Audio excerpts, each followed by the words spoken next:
જય માંધાતા, જય વેલનાથ. શું આપણે ફક્ત ચૂંટણીના દિવસે જ યાદ આવીએ છીએ? શું કોળી ઠાકોર સમાજનો મત ફક્ત સરકારો બનાવવા માટે જ છે, અન્યાય સહન કરવા માટે નહીં? મિત્રો, ગુજરાતમાં આપણી વસ્તી સૌથી મોટી છે. ગામ હોય કે શહેર, આપણો સમાજ હરહંમેશ ભાજપ કે અન્ય પક્ષો સાથે ખભેખભા મિલાવીને ઊભો રહ્યો છે. પણ બદલામાં આપણને શું મળ્યું? સમાજ પર થતા અત્યાચારો, ન્યાય માટે કરવા પડતા આંદોલનો, કે પછી આપણા ધારાસભ્યોની અવગણના?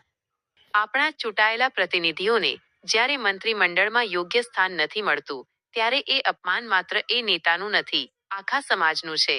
આજે સમય બદલાયો છે.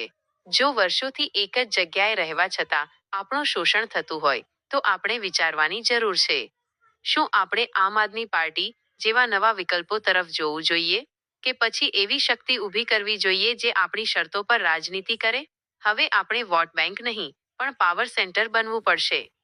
આપણી એકતા એ જ આપણું હથિયાર છે. પક્ષ ભલે ગમે તે હોય, પણ જો સમાજના હિતની વાત નહીં હોય, તો અમારો વોટ પણ નહીં હોય. આપણે એવા નેતૃત્વને મજબૂત કરવાનું છે, જે સરકાર સામે ઝૂકે નહીં, પણ સમાજ માટે લડે. યાદ રાખજો, લોકશાહીમાં સંખ્યાબળ એ જ સૌથી મોટી તાકાત છે. જો આપણે એક થઈશું, તો દુનિયાની કોઈ તાકાત આપણું શોષણ નહીં કરી શકે. આ વિડિયો દરેક કોળી ઠાકોર ભાઈઓ સુધી પહોંચાડો. નીચે કોમેન્ટમાં લખો, તમે શું ઈચ્છો છો? પરિવર્તન કે વર્ષો જૂની આ જ સ્થિતિ? જય માંધાતા, જય વેલનાથ.